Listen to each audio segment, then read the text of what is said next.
Muy buenas tardes y bienvenidos a nuestro cuarto TDD Perú.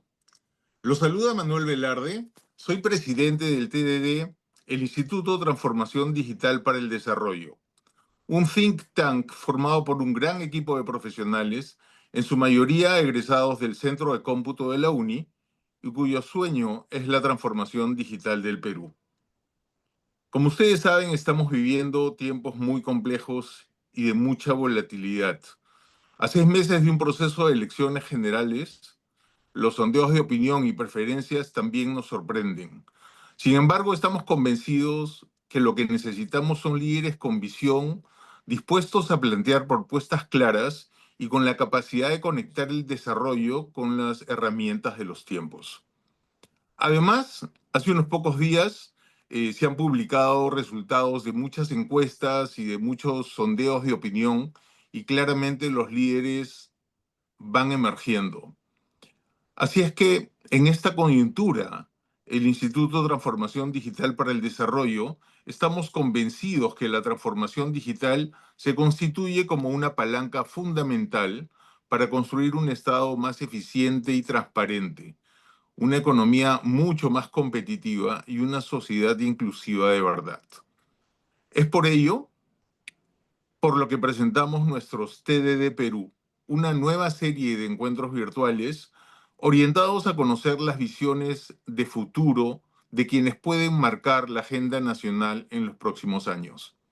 Esta iniciativa propone un espacio de diálogo en el que reconocidos líderes compartirán su visión y sus ideas para el país y explorarán junto a nuestra comunidad cómo la transformación digital puede acelerar el desarrollo en todos los niveles.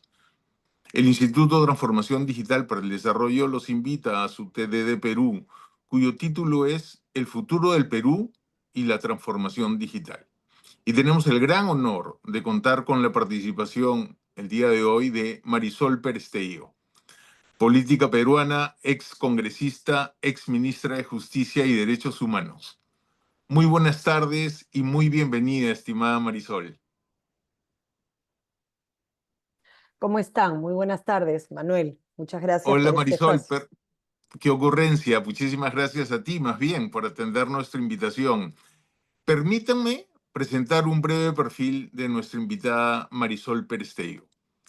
Marisol es abogada y notaria pública de Lima, ex congresista de la República, ex ministra de Justicia y Derechos Humanos, capitán de la Reserva del Ejército Peruano, profesora de Derechos Humanos en universidades nacionales y extranjeras, especialidad en Derechos Humanos por Universidad Complutense de Madrid y la American University, especialidad en Información Ecológica y Medioambiental por la Universidad Politécnica de Madrid. Estudios de maestría en Derecho Constitucional concluidos en la Universidad Católica y estudios de doctorado concluido en la Universidad de San Martín de Porres. Experta del Programa de Participación Política Indígena de la Fundación Conrad, miembro de la Academia de Líderes Católicos. Marisol, la audiencia es toda tuya. Muchísimas gracias, Manuel. La verdad es que para mí es un honor poder estar acá con ustedes. Yo he preparado una presentación bastante corta en la esperanza de cumplir con los dos objetivos que me planteó Manuel y Armando y el grupo, el equipo que me ha invitado a esta reunión. Primero, explicarles quién soy y mi paso por la política, cómo entro, qué hago, cuáles son mis causas, y después decirles cuál es mi visión de país, que en realidad es bastante creo que es bastante común a todos los que estamos acá, ¿no? Queremos un país libre y justo. Em, la idea es no demorarme más de 20 o 25 minutos, porque creo que lo más interesante es lo que ustedes quieran saber, no tanto lo que yo quiera decirles, sino lo que ustedes quieran saber. Espero, por supuesto, poder responder todas sus preguntas y poder compartir con ustedes un poco el sueño, también mucha frustración de lo que ha sido mi paso por la política, pero sobre todo lo que espero que podamos hacer todos juntos. Em, Dicho esto, si me permites, Manuel, compartir la presentación. Sí, Claro que sí, muchas por gracias. favor.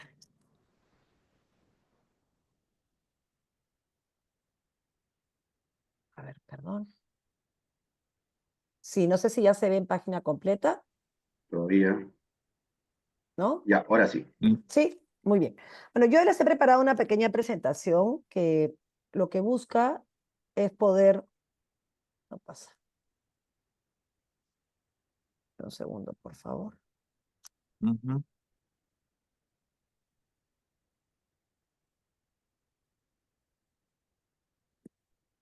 Es poder contarles cómo empiezo. Em, y empiezo muy chica, la verdad, en actividades como agente pastoral. Yo no elijo la política por poder. Yo siempre he entendido que el poder es un instrumento para la transformación que el país necesita. Y yo empiezo a hacer política por las causas que me movilizan. Mi primera aproximación a estas causas es académica, a partir de mi especialización en derechos humanos, que de alguna manera le da un contenido conceptual a todo lo que yo había hecho en una opción preferente por los más pobres, que fue desde muy chica, digamos, uno no escoge dónde nace, pero sí puede escoger por quién lucha. Y tuve muy claro que mi país, en el que me había tocado nacer, y la región de donde yo vengo, que es Tacna, es una provincia de Tacna, Jorge Basadre, estaban cargadas de brechas que no permitían que todos tuviéramos las mismas oportunidades. Así que me dediqué a la docencia universitaria desde muy chica y en particular a la docencia en derechos humanos. Nosotros hemos participado de una competencia que es el Moot Court Competition en la American University, y el CEJA, que es una competencia Jiménez Derecha en la Corte Interamericana. Hemos sido pentacampeones y hemos estado en la semifinal 10 años y somos el único equipo peruano que ganó esa competencia. Esa fue toda mi vida inicial en la que me familiaricé, digamos, con todas las causas que han sido siempre han empujado mi espíritu, y que me permitieron, digamos, llegar hasta donde he llegado con claridad, ¿no? De para qué quería poder, que creo que es clave, ¿no? Em, ¿Dónde empieza mi vocación pública, por lo público? Primero empecé trabajando en la Iglesia Católica, fui presidenta de la Legión de María, muy chica, 13, 14 años, y el trabajo pastoral de caridad me frustraba mucho. No tenía ese espíritu resiliente, no podía soportar atender a 50 criaturas con hidrocefalia y saber que había 100 más y que no había medicina, que no había tratamiento. Lo mismo con personas de tercera edad, había una silla de ruedas, pero faltaban 30. Lo mismo con enfermos. Siempre terminabas después de esta sensación tan agradable que es dar, frustrada porque no podía corregir la estructura que generaba una situación de abandono dramática en mi entorno, ¿no? Entonces, me doy cuenta muy temprana edad, ingresando en la universidad, digamos, cuando aspiro ya a postular a la Universidad Católica y a ser abogada, que la política, la buena política, la política con P mayúscula, y el poder que con esa política puedes obtener era el instrumento para la transformación que ese país que yo amo tanto necesita. Así que hice política de muy joven en la universidad, primero con causas universitarias, pero siempre vinculados a las causas que me movilizaban, ¿no? Me di cuenta también, terminando mi proceso en la universidad, donde fue dirigente estudiantil muchos años, tanto en la Católica como en la San Martín, que si no tenías independencia económica, ibas a generar una dependencia de la política que era nefasta, ¿no? Que te podía condicionar en algún momento de tu vida a tomar una decisión que no era la correcta. Así que decidí tener un patrimonio propio que me permitiera hacer política sobre la base de las cosas en las que pensaba y las cosas en las que creía, ¿no? Pudiendo equivocarme, digamos, como cualquier otro, pero jamás porque hubiera nada subalterno motivando mis decisiones. Así que esos fueron mis inicios en la política. Empecé a formarme desde los 17 años gracias a la Fundación Konrad Adenauer. Eh, Me descubrí a muy temprana edad humanista, social cristiana, obviamente vinculada a los temas en los cuales inicio mi acción política, y hasta ahora he vuelto a encontrarme con eso. Soy formadora y miembro del Consejo de la Academia de Líderes Católicos. Es una academia mundial, de hecho vamos a estar en Roma ahora en el encuentro. Y es una academia que forma católicos con responsabilidad política y se encuentran en Fratelli Tutti, ¿no? En los espacios de encuentro. O sea, las diferencias no nos dividen, las diferencias nos enriquecen y buscamos encontrarnos en aquello que tenemos en común, que es nuestra naturaleza humana, ¿no? Estas fueron las causas que me empujaron desde muy joven. Obviamente nací en plena guerra iniciada por Sendero Luminoso y en el conflicto que sigue después, son los 80s, 86, 87, completamente de espaldas como la mayoría de peruanos a todo lo que pasaba en Ajomarca, en Uchurajay, en Putis, en Cayara, cosa que fui estudiando después con este cuestionamiento permanente de dónde estaba yo siendo dirigente estudiantil en el año 87, que no hice absolutamente nada, ni siquiera grité, ¿no? Ni me quejé, digamos, no había un Twitter, pero ni siquiera manifesté mi indignación, ¿no? Hasta, digamos, Torata, que ya tocó la puerta de Lima, pero antes no era muy consciente en realidad del sufrimiento, así que cuando empecé a estudiarlo me vinculé, ese fue probablemente el primer tema que traté desde la academia, que son los temas de memoria y de verdad. Solté el tema de las víctimas, yo ahora soy parte, digamos, de todos los movimientos de memoria y derechos humanos, y toda mi carrera política ha sido empujando lugares de memoria, empujando la ley de búsqueda de desaparecidos, empujando las entregas de restos para que las familias puedan descansar de una búsqueda de 30 o 40 años, empujando también justicia para policías y militares que no necesariamente han tenido ninguna responsabilidad. He sido profesora de derechos humanos tanto en el CAEM como en la policía, como en el Centro de Derechos Humanos y Derecho Internacional Humanitario, explicando cuál es el límite del uso de la fuerza. Eso me vincula al ejército. Hoy actualmente soy capitana del ejército, de la reserva del ejército. Ese fue el primer tema, y eso me permitió vincularme a las asociaciones de víctimas, de familiares de víctimas en todo el país, y entender la dinámica tan distinta entre la selva y la sierra, ¿no? En una no hay cultura de entierro, que es en la selva, en el mundo indígena de la selva, en las más de 54 etnias. En cambio, en el mundo mestizo y en el mundo indígena de la sierra, quechuas y aymaras, sí hay cultura de entierro, y entonces por eso es que la búsqueda en la sierra es mucho mayor y en la selva no, porque no es parte de su cosmovisión el entierro, entonces no buscan. No significa que no hayan existido matanzas tanto de Sendero Luminoso como de una respuesta desproporcionada de malos agentes del Estado en la selva. En particular, ahí sí, la actuación de Sendero fue terrible.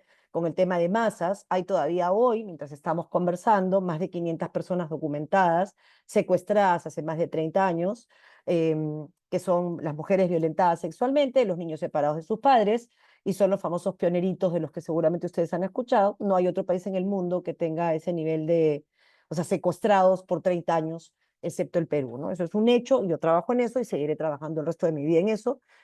Se han hecho muchos avances, se logró incorporar algunas medidas, se creó la ley de búsqueda, se dio la ley de búsqueda para cambiar la búsqueda por razones fiscales o penales a razones humanitarias, y se abrió el registro de víctimas. Cuando era ministra logré entrar con mucha claridad al Congreso cuáles eran las demandas, consolidarlas, hacer los proyectos de ley que se necesitaban hacer, y luego ya en el Ministerio de Justicia implementarlas, ¿no? Okay, o sea, hay un trabajo bien interesante que todavía está pendiente, por supuesto. En el tema de migrantes, también es otra de las causas que me ha impulsado, no por la migración actual tan compleja en el Perú, eh, de migrantes que han venido acá, sino por peruanos que en ese momento se fueron en los 80 y que han sufrido muchísimo por una falta de presencia del Estado. Eso me permitió ser parte de la mesa multisectorial para migrantes y tener una relación con los peruanos fuera bastante sólida hasta ahora, ¿no? Otro de los temas que me empujó por mi propia formación es el tema de justicia e impunidad como deber del Estado, y es un tema en el que trabajo. Eso es un tema más, digamos, de libro,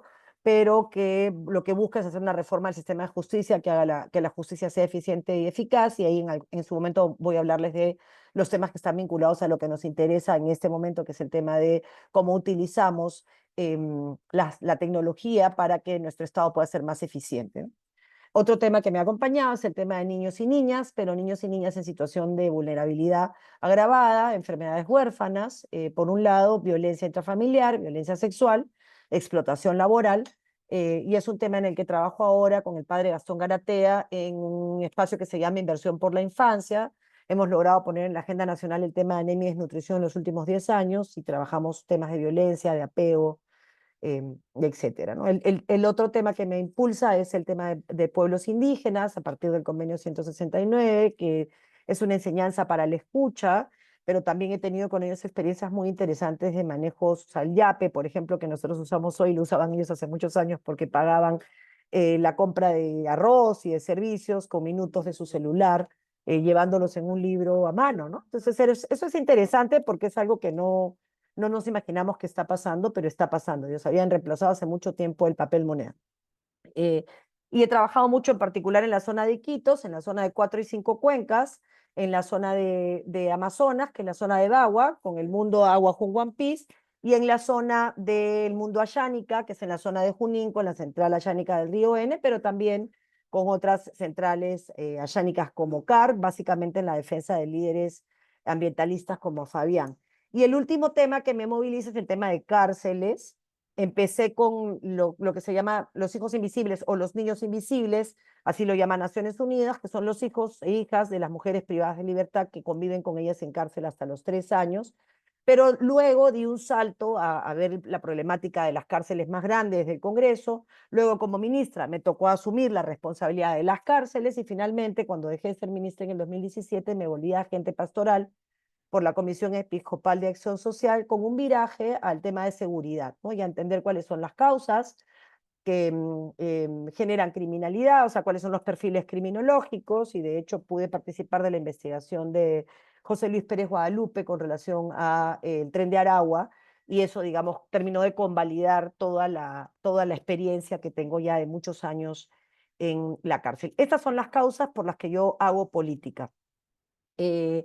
He compartido con ustedes algunas imágenes que de alguna manera, digamos, muestran la trayectoria en el tiempo. La foto con la policía es una clase reciente con uno de los fundadores de la Coordinadora de Derechos Humanos, que trabajamos en formación de policías para el uso de la fuerza. He tratado de no desvincularme nunca de la academia y de la universidad, porque es un espacio de crítica y también de autocrítica. Las imágenes de las 4 imágenes que están en la parte de abajo, la foto de la señora anciana es en Ajomarca, un día después de que se aprobó la ley de amnistía, así que había muchísimo dolor. Yo participé de la restitución de los restos, acompaño a Ajomarca hace muchos años. Esta fue una masacre en la que el carnicero de los Andes, eh, Telmo Hurtado, que era un militar, tiró una granada después de haber violentado a mujeres y a las personas que estaban ahí. Mataron a 69 personas, entre ellos a 23 niños. La foto de al lado es en Uchurajay, donde acompaño no solamente todo el proceso que se está siguiendo por el asesinato de los 7 periodistas, sino también la exigencia de la comunidad de que se reconozca todos los comuneros que fueron asesinados en la época del Sendero, y están ellos intentando explicar cuáles fueron los hechos en la matanza de Uchurajay. La foto que está arriba es de una señora de Cayara. Cayara también fue una masacre un 14 de mayo y logramos que después de casi 36 años la Virgen volviera a salir en procesión, porque la masacre empezó en la iglesia. eh, y bueno, ha costado mucho para ellos sanar. Después de la sentencia volvimos a hacerlo. Esta es una imagen que refleja de alguna manera mi visión sobre memoria, que son las dos caras de la violencia. Por un lado, Sendero Luminoso, que duda cabe, asesinos que iniciaron todo esto, pero por el otro lado, en verde, malos agentes estatales, ¿no? Hay muchísimas razones y podríamos hablar sobre eso mucho tiempo, pero yo estoy muy orgullosa del uniforme que puedo vestir, y creo que esto no es la regla, ¿no? Es la excepción, y que la manera de que el uniforme no se manche es siendo capaces de sancionar a quienes abusan de la fuerza. Esta es la presentación con José Luis Pérez Guadalupe, el libro del Tren de Aragua, que digamos ya termina de darle sentido a todo mi proceso formativo en cárceles y poder hacer estrategias de seguridad. Las dos fotos de la derecha también son fotos en cárceles, en el penal, con la Comisión Episcopal de Acción Social. Esto es bastante reciente. Y la foto de arriba es la foto en la que yo empiezo mi carrera política pública. Yo postulé en el 2016, pero no entré. En realidad estaba simplemente acompañando al partido en el que militaba, pero ya, eh, perdón, en el 2010, postulé en el 2006, pero no entré, y en el 2010, después del Baguazo, en el que tuve una intervención más académica intentando evitar que eso sucediera por la relación que tenía con el mundo indígena, me di cuenta que si no tenías poder, nadie escuchaba a los técnicos, ¿no? Así que decidí ya postular y, digamos, en una campaña interna logré ganar la vicepresidencia que le tocaba al PPC cuando fue PPK candidato la primera vez, y también fui candidata al Congreso, y digamos, la dupla, candidata a la vicepresidencia y Congreso, me permitió ingresar. Y entonces tuve un periodo del 2011 al 2016 en el Congreso de la República. Después decidí no postular porque hubo una alianza de mi partido con otro partido en la que yo preferí no participar, y ya dejaba la política, no mis causas, pero me invitaron a ser ministra de Justicia, y como mis causas todas están vinculadas a justicia, terminé siendo ministra y, digamos, cerrando todo lo que había quedado pendiente que no pude lograr como congresista, porque obviamente el poder es bastante menor.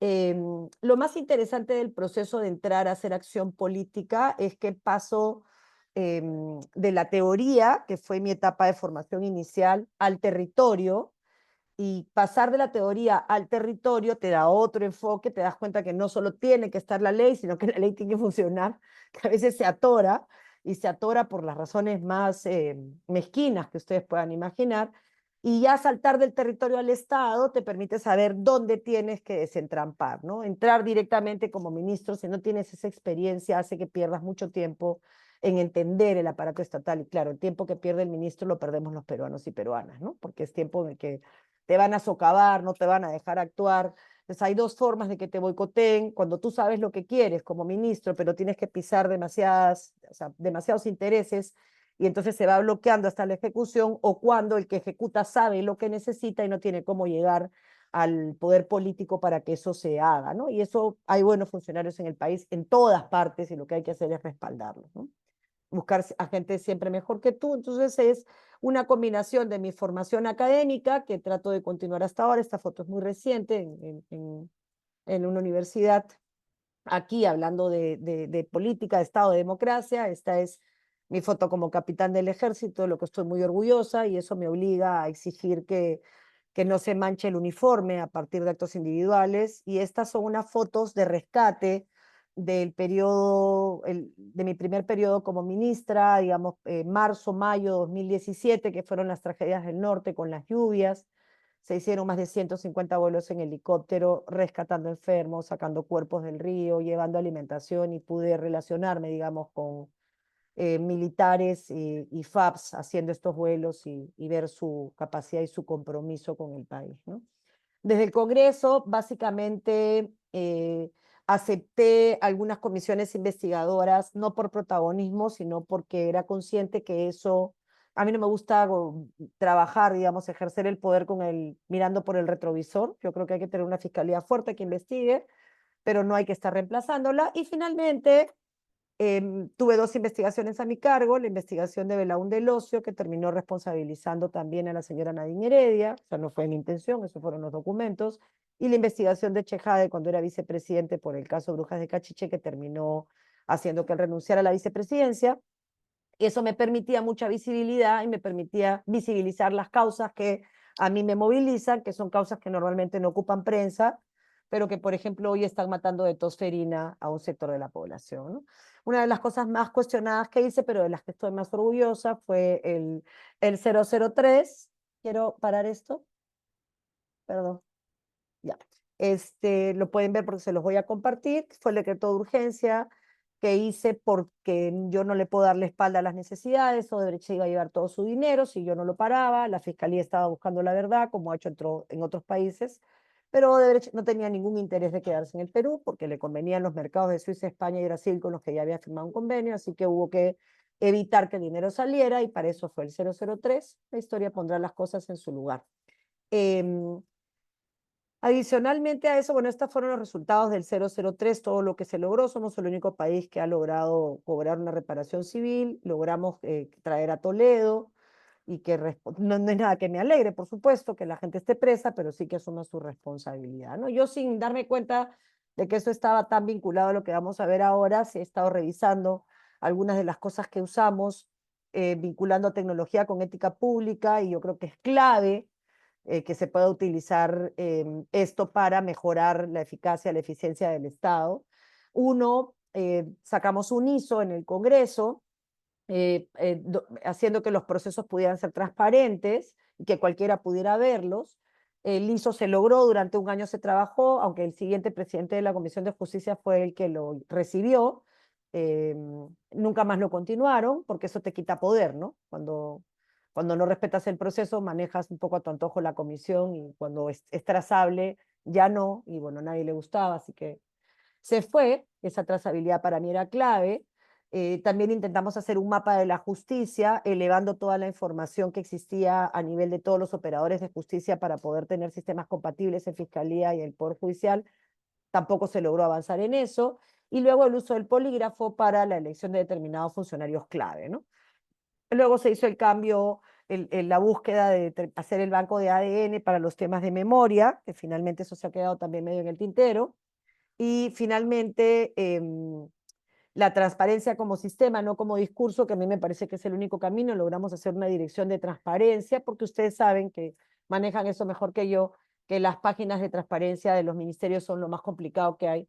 Es muy difícil. Nosotros hemos utilizado, por ejemplo, en Inversión por la Infancia, un sistema que se llama el Infobarómetro, que los invito a verlo, que cruza toda la data pública, pero en un lenguaje muy sencillo. Tú puedes saber cuándo ha nacido un niño con anemia y puedes seguir su proceso en una sola página a nivel geolocalizado, ¿no? Esa información está, pero es muy complicada si la quieres buscar a nivel de la información del Estado, ¿no? Entonces yo creo que una unidad de transparencia con autonomía, no solo a nivel de dirección, que es lo que yo logré, sino como un organismo constitucional autónomo, es la manera de transparentar el país, y eso con denuncia, con trazabilidad también, que puede ser perfectamente a través de una app de denuncias, donde tú puedas ver el proceso de tu denuncia, puede permitir combatir la corrupción, que es un mal endémico. Bueno, con todo esto, ¿cuál es mi visión de país? Bueno, yo quiero un país justo y libre, justo porque ese es el motor que a mí me ha movilizado siempre. Todos los temas que les he mencionado están vinculados a justicia.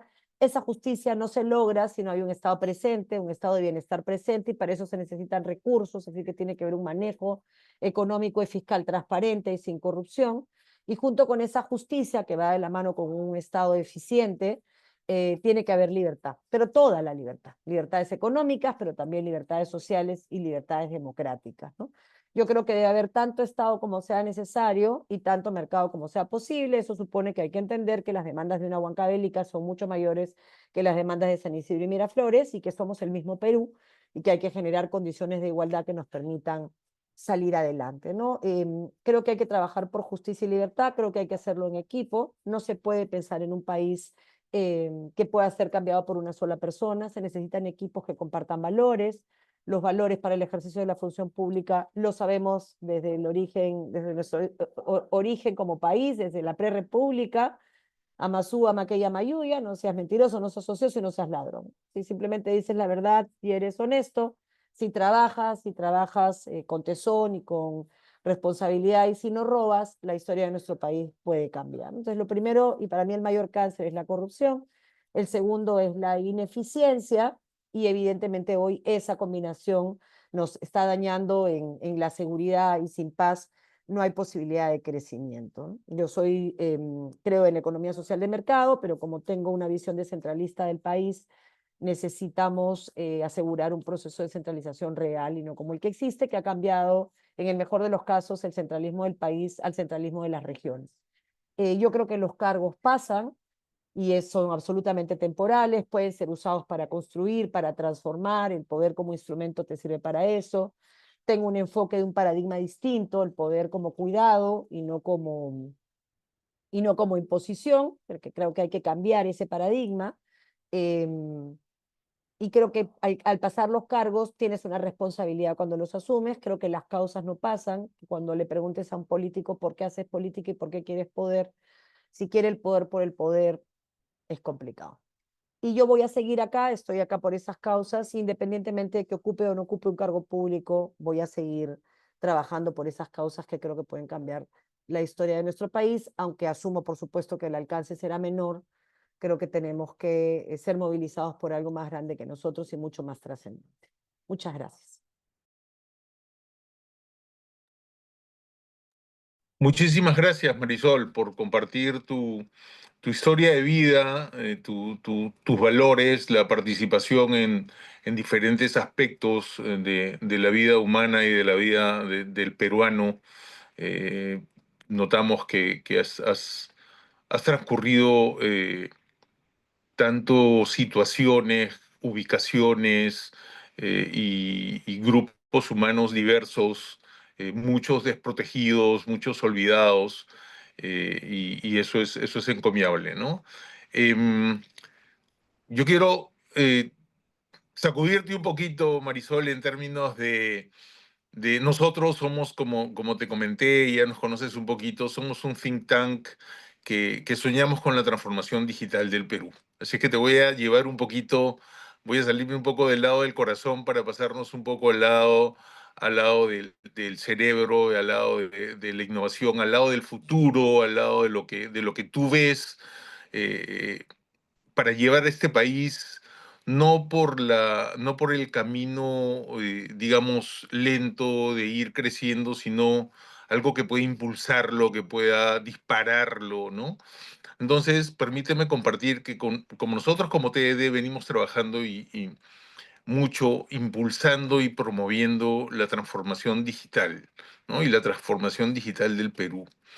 Eh, y esta transformación digital, que ahora te la voy a definir un poquito en un resumen, necesita una transformación cultural, es decir, un cambio de chip, ¿no es cierto?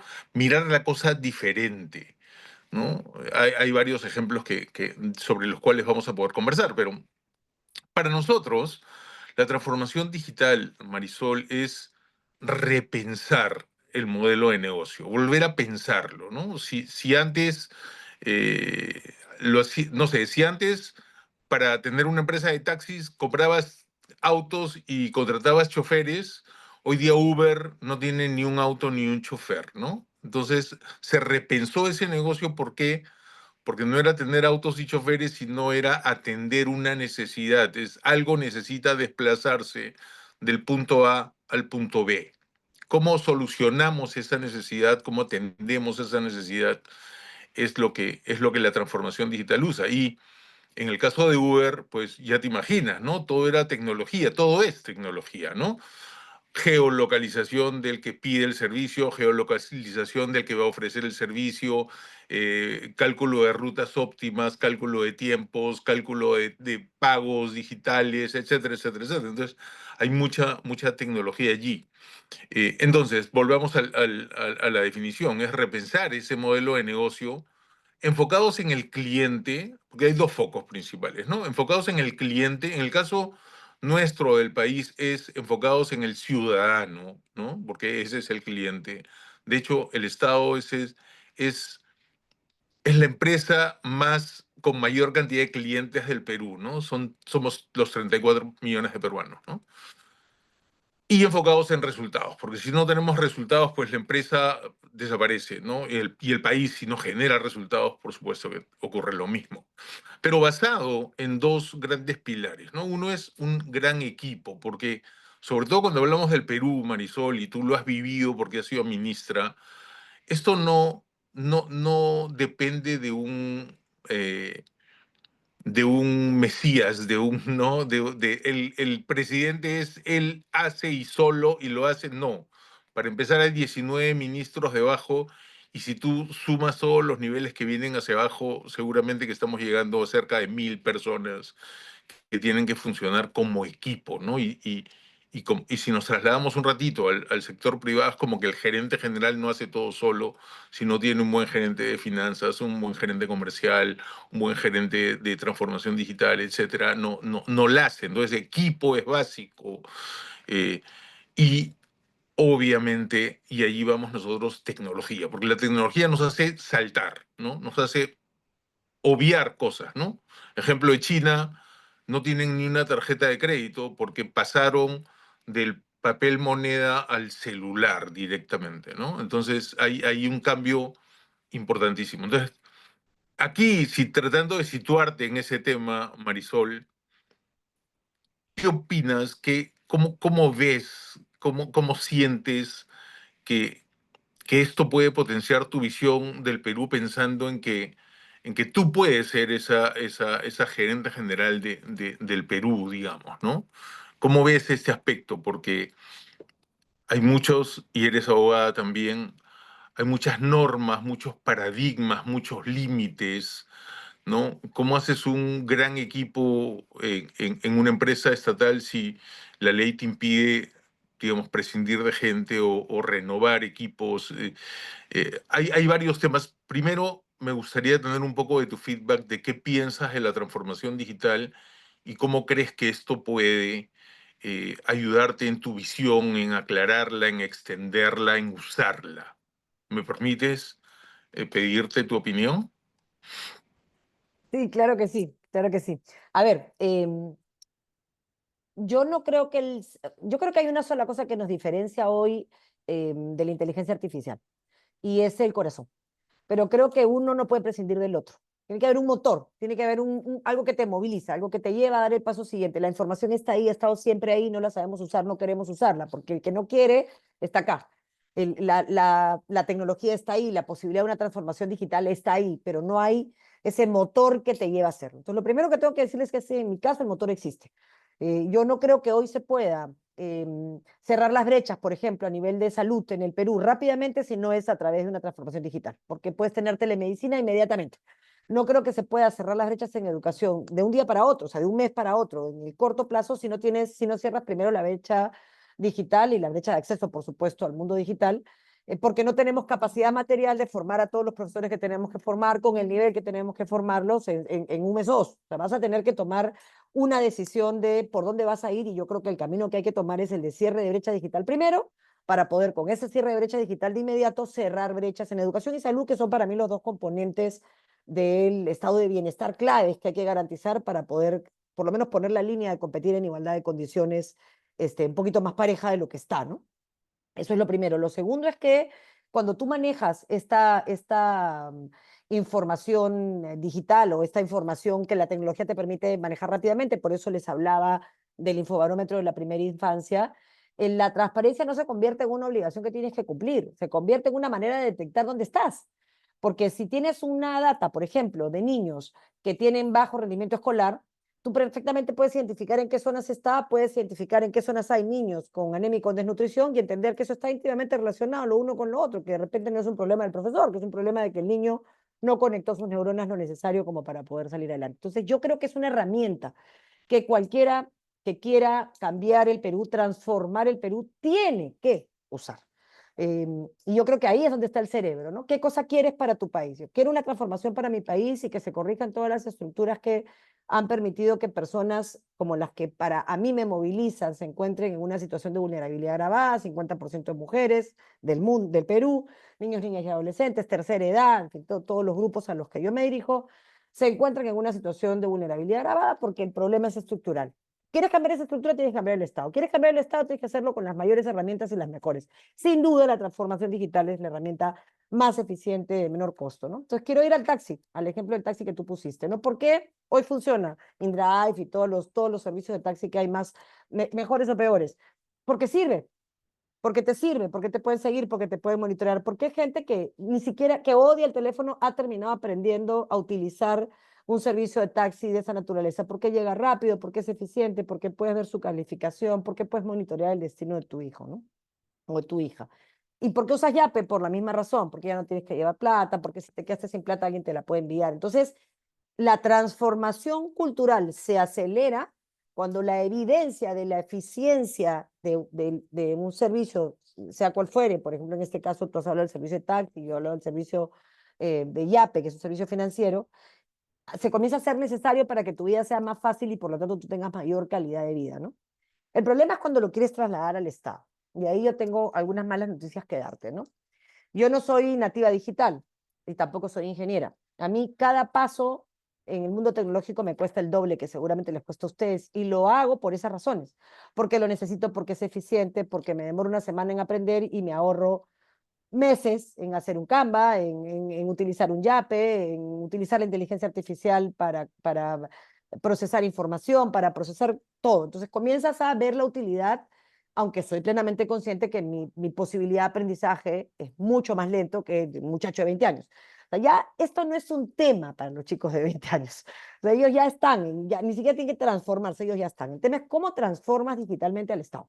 Esa es la gran pregunta, ¿no? Que desde que conversé con ustedes la primera vez, desde que me invitaron y con la última reunión es la pregunta que me hago, porque como les comenté esa vez y ahora lo comparto con quienes me escuchan, hay mucha resistencia. Entonces yo no creo que el problema sea normativo.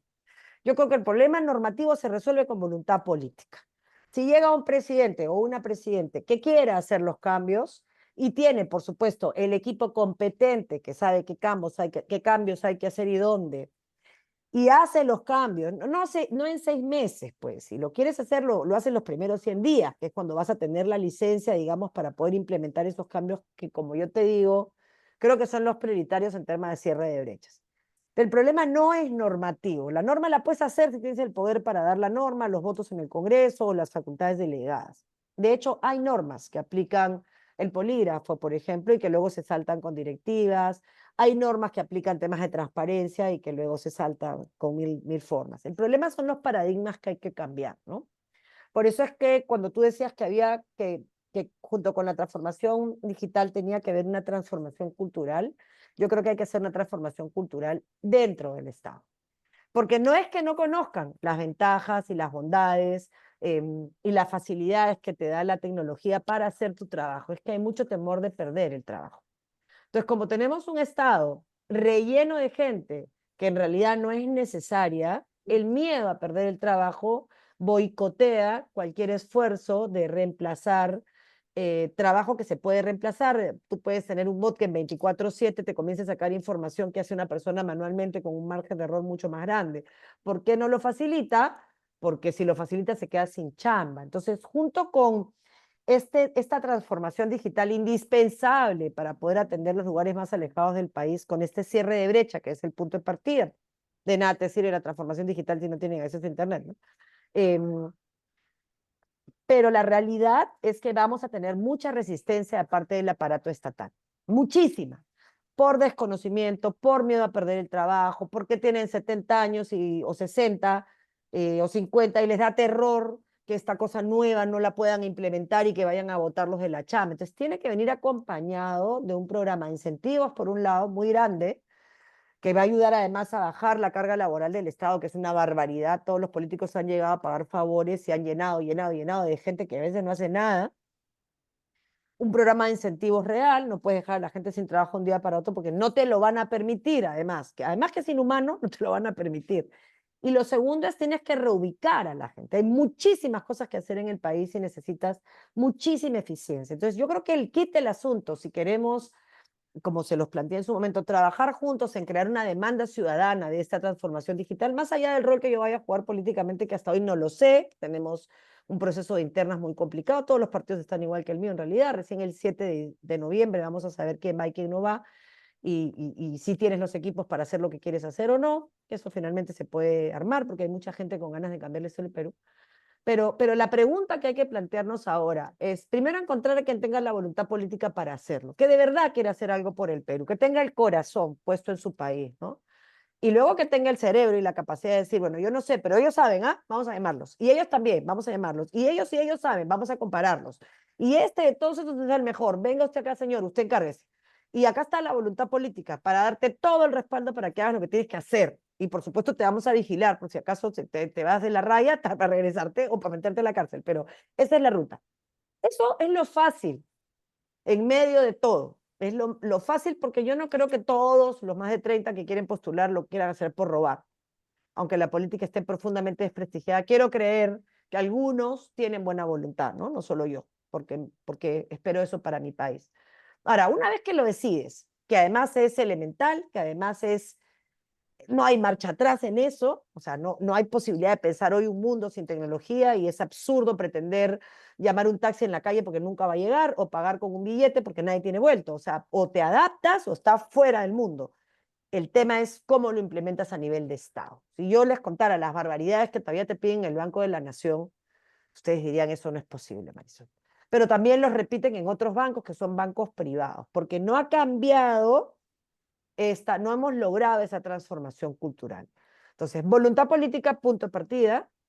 Segundo, un plan de ejecución inmediata para que esto no sea pues un plan de largo aliento, la tecnología te permite hacer las cosas muy rápidamente. Y tercero, trabajar en la transformación cultural para generar la necesidad y que la gente entienda que nos quedamos si es que no alcanzamos la velocidad con la que otros países están implementando estos procesos. Pero lo más difícil va a ser lograr que la resistencia de quien puede creer que se queda sin chamba termine boicoteando el trabajo que se está planteando. Y para eso tienes que generar incentivos, buenos incentivos, y segundo, buscar recomponer y reasignar otras funciones a quienes se quedarían sin chamba, porque su trabajo se hace más rápido, mejor, más eficiente y sin error, aplicando, transformándonos digitalmente, ¿no? Ujú.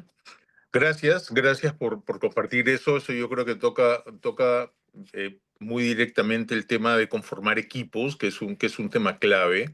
Eh, pero quiero ahora, en beneficio del tiempo, Marisol, porque sé que te sacamos de tu apretada agenda, pasar a tomar algunas preguntas de la comunidad que están haciendo por nuestra plataforma. La primera viene de Rubén Tobar y Ujú. dice, en caso de estar en el próximo gobierno, ¿cómo impulsaría la transformación digital? ¿Crearía un ministerio de tecnología? Ya.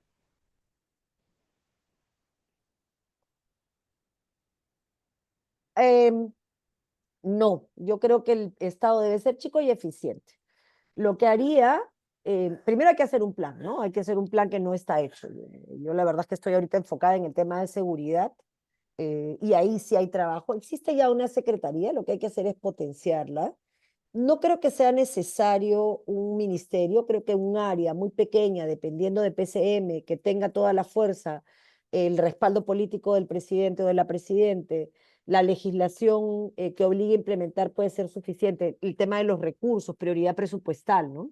Es clave, porque además me parece que tiene que relacionarse con todos los ministerios, ¿no? O sea, no creo que sea necesario aumentar el aparato estatal, que hay que reducir, ¿no? Entonces, pero sí lo pondría a nivel PCM para que pueda tener mandato con todos los ministerios, ¿no? Si no, no funciona. Muy interesante tu enfoque, Marisol. Paso a una siguiente pregunta. José Cotos nos dice, ¿qué acciones considera deben ejecutarse para acelerar el desarrollo del Perú? ¿Impulsar la inteligencia artificial, por ejemplo? Ya, bueno, esto tiene que ver con la pregunta de José, ¿no? Sin duda, lo que pasa es que la inteligencia artificial no necesita que la impulsemos, está ahí, está ahí. Lo que hay que hacer es protegernos, ¿no? De todo lo que significa la inteligencia artificial y de los riesgos que trae consigo. Utilizarla mucho más. En el tiempo que te ahorras en redactar una carta con inteligencia artificial, obviamente no en escribir un libro, porque ya para plageros creo que hemos cubierto la cuota.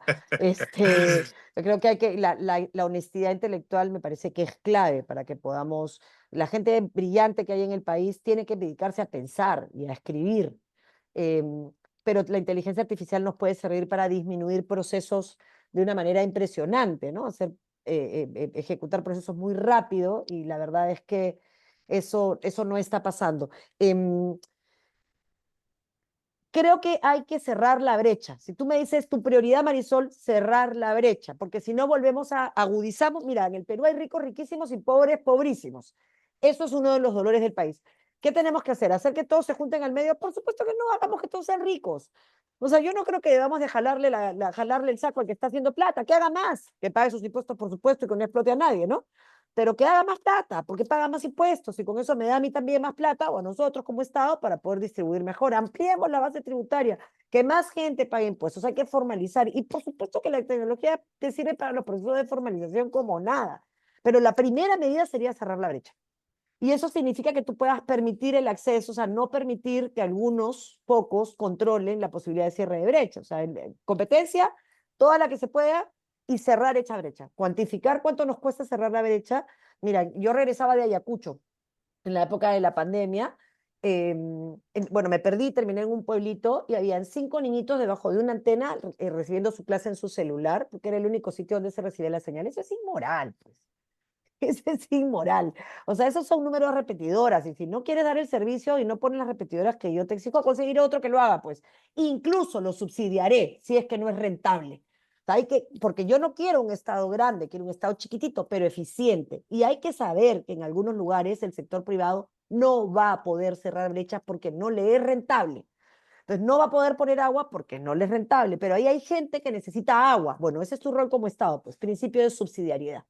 Aplica ese principio de subsidiariedad. Tienes que cerrar brechas, pero no le interesa a nadie porque, en fin, es muy poca gente, todo el mundo indígena, y no les conviene poner repetidoras. Bueno, subsídialo como Estado. Pero la primera cosa que yo haría es cerrar esa brecha, porque si no cierras la brecha, un sector del país se va a disparar, va a implementar la inteligencia artificial, ya casi todos los jóvenes la usan, pero no vas a poder nivelar a los que se van quedando rezagados, ¿no? Entonces esa sería la primera cosa que yo haría, José, y además lo que ya les he ofrecido a los de TDD es pondría el tema en agenda nacional ahora. ¿Por qué? Porque la competencia es tan dura y todo está tan mal que las prioridades están hoy puestas en seguridad, en formalización, y esto es instrumento. La transformación digital es instrumental, la usas para todo, para educación, para salud, para cultura, para memoria, para mundo indígena. Entonces lo que hay que hacer es poner ese tema en la agenda ahora. Y es más, facilitar planes. Yo creo que no se debería de crear un ministerio, lo tienen que discutir ustedes. Sí tiene que estar en el nivel de más alta decisión, una línea directa que ordene a todos. Y hay que ponerla transversalmente para todos, ¿no? Y ahí vi cuando se presentaron que había alguien del gobierno de la Secretaría, bueno, maravilloso, que nos diga dónde están sus problemas, dónde están sus limitaciones, porque a veces el funcionario sabe perfectamente lo que necesita para que las cosas funcionen y veamos cómo destrabamos. Pero mi primera medida, sin duda, sería trabajar ese cierre de brecha. Si no se cierra esa brecha, aunque en paralelo, por supuesto, vayamos transformando digitalmente todo el Estado, tiene que ir de la mano, porque si no, las demás brechas se siguen agudizando, ¿no? Y eso hace un país que no se mire, ¿no?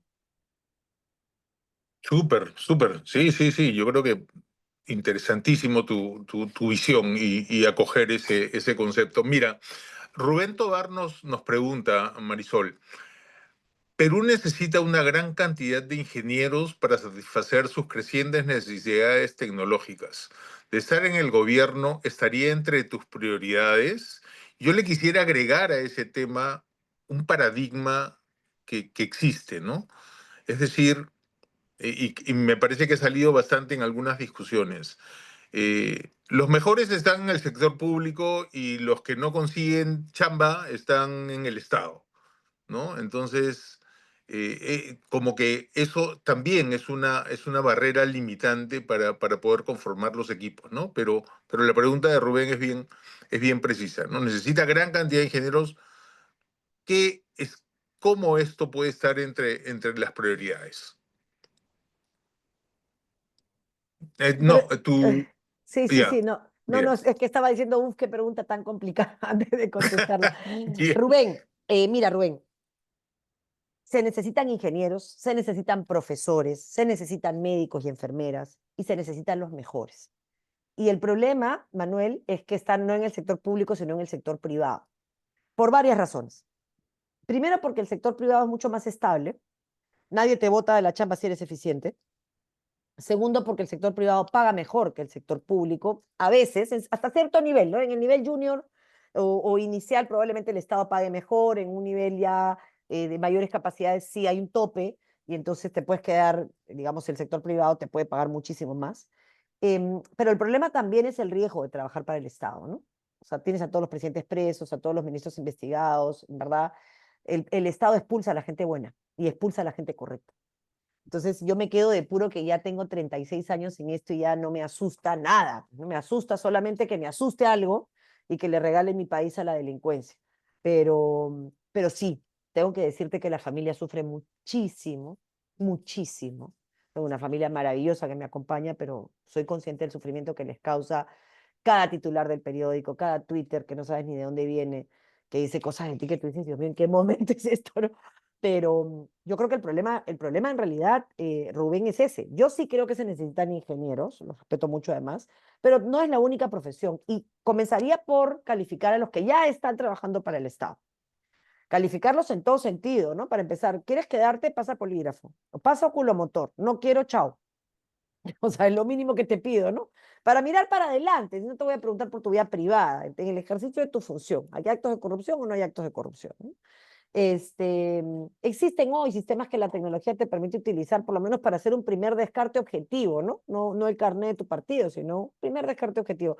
Calificación profesional, prueba de conocimiento y calificación moral técnica, oculomotor, el polígrafo. ¿No? Hoy Ecuador tiene gratis de parte de Estados Unidos la posibilidad de acceder a oculomotor desde el teléfono. O sea que no es un tema de costos, es un tema de que no quiere, ¿no? La policía tiene la norma para pasar por polígrafo y sacaron una directiva para que el que no quería podía no pasar polígrafo. Pues es un chiste, ¿no? Entonces yo creo, Rubén, que sí, a los mejores Y lo que hay que revisar es la escala salarial, por un lado, porque si nosotros tenemos acá un Einstein, hay que pagarle como Einstein, no se lo va a llevar a otro país, ni siquiera se lo va a llevar el sector privado, se lo va a llevar a otro país. Y a toda la genialidad que hay en el Perú, que hay mucha, hay que retenerla para que trabaje para el Estado, que es donde pueda aportar. Y eso supone pagarle por lo menos lo que ganaría en el sector privado, ¿no? Eso por un lado. Y por otro lado, la protección del funcionario, ¿no? Por supuesto que hay que investigar a funcionarios por corrupción, y pero la situación actual es de todos se mueren de miedo, nadie firma nada, el Estado está paralizado, ¿no? No avanza, porque todo el mundo está aterrado de gente que no entiende el aparato estatal, entonces nadie firma, nadie hace, nadie mueve, y los que hacen, mueven y firman normalmente son ladrones a los que nada les importa. Entonces estamos siendo saqueados por los delincuentes por un lado, todos los partidos, no me voy a poner yo a hacer política chiquita ahora de cocina, de todos los partidos, porque la política saca lo mejor y lo peor de la gente. Y la gente buena se va porque esto es agotador, porque esto es aterrador, porque uno está más tranquilo en su casa. Pero si no logramos retener a los mejores trabajando para el Estado, la verdad es que no hay futuro. Marisol, cerremos con una preguntita más Ujú. de Juan Massa, que nos dice lo siguiente. ¿Qué ministerios se debería priorizar para hacer una transformación digital? Aquí te piden un poquito, un ejercicio rápido de qué orden o cuáles son los ministerios en los que te enfocarías más para aplicar esa transformación digital. A ver, déjame ver que no sé por qué te me has perdido. ¿Me No, estás... ya te veo, sí, se ah, vio ah, tu pantalla, pero ahora sí te vemos bien. ya, yo no los veo, pero bueno, Ah, tú no ves. pero no importa. Están ahí y es Sí, lo que sí. importa. Ya. ¿Me puedes hacer la pregunta otra vez, por favor? Ya, Claro que sí. cuéntame, ¿qué pasó? La pregunta dice así. Yo también estoy en el móvil, en el celular, si es que estoy medio complicadito acá. Ya, perdóname. Decía así. Juan Massa decía, ¿qué ministerios se deberían priorizar para hacer transformación digital? Justicia, educación, salud. Obviamente economía, pero economía es el que se maneja mejor. Justicia, educación, salud. Justicia, porque hay que hacer una reforma del sistema de justicia integral. Los países no funcionan sin justicia. Un Estado de Derecho tiene que ser un Estado de Derecho. No es. Tendrías que levantar información para tener un mapa de la justicia en el país, cuántos casos hay, dónde están, cuántos defensores, cuántos jueces, cuántos fiscales, que conversen todos los sistemas para que tú puedas saber si hay una denuncia policial, una denuncia fiscal. Entonces yo sí creo que ese lo priorizaría, porque sin justicia no hay futuro, ¿no? Las cárceles, en fin, indicadores de la cárcel, quién acabó el colegio, quién no, perfiles criminológicos. Salud, porque necesitas telemedicina, la gente se muere, la gente en la enfermedad no espera. Y educación, porque eh, tú no puedes esperar, el chico está bien formado o no está bien formado, ¿no? Y en paralelo a esos tres que para mí son el eje, obviamente el Ministerio del Interior. El Ministerio del Interior te puede permitir georreferenciar, te puede permitir que todos trabajen con una cámara, te puede permitir reportar. Por ahí empezaría, por ahí empezaría. Perfecto, perfecto. Muchísimas gracias, Marisol. Marisol, Muchas gracias. te dejo un par de minutos para que nos des un poco tus palabras finales, ¿no? Redondeando un poco la idea y también dando pues tu mensaje, ¿no? Si vas para adelante, hay que dar ese mensaje, ¿no?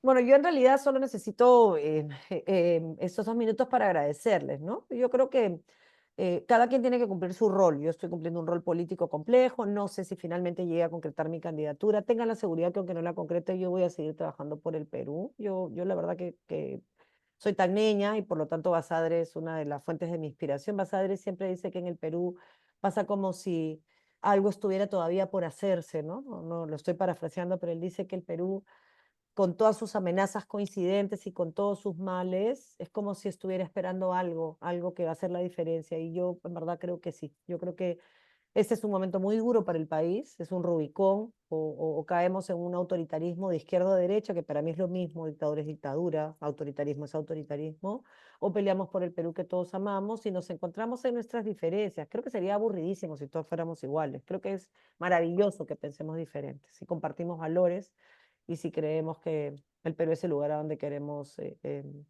hacer nuestra vida y que también nuestros cuerpos o cenizas o descansen en nuestra tierra.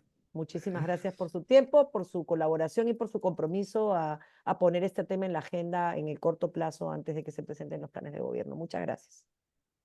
Muchísimas gracias, Marisol, por tu tiempo, por tu aporte, por compartir. Ha sido muy interesante tener esta oportunidad de conocer tus ideas, de compartirlas, de poner el bichito también de la transformación digital en tu cabeza. Sí, No claro. solo te agradecemos, sino que te felicitamos en nombre del TED por estar trabajando tanto y además por tener las ganas de postular a liderar el gobierno en nuestro país en estas próximas elecciones.